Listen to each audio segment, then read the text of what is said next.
নিজের নামের আগে দেশনায়ক ও রাষ্ট্রনায়ক উপাধি ব্যবহার না করার অনুরোধ করেছেন বিএনপির ভারপ্রাপ্ত চেয়ারম্যান তারেক রহমান। তিনি বিএনপি নেতাকর্মীদের কাছে এ বিষয়ে সতর্কতা অবলম্বন করার আহ্বান জানান।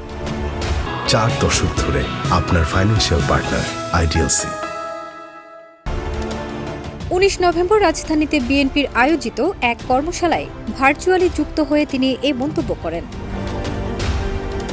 আয়োজিত সভায় তারেক রহমান দেশে ষড়যন্ত্র চলছে মন্তব্য করে বলেন, দেশে কোথাও একটা ষড়যন্ত্র চলছে, এজন্য জনগণকে সচেতন করতে হবে, সঙ্গে থাকতে হবে, সঙ্গে রাখতে হবে জনগণকে। নেতাকর্মীদের কাছে অনুরোধ জানিয়ে তিনি বলেন, আমার নামের আগে দেশনায়ক ও রাষ্ট্রনায়ক বলে সম্বোধন করবেন না।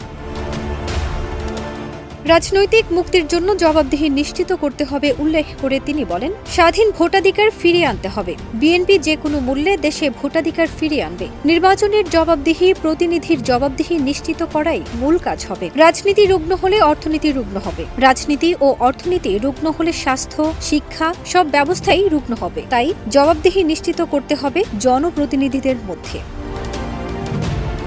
ফারজানা নিকিতা, দেশ রূপান্তর।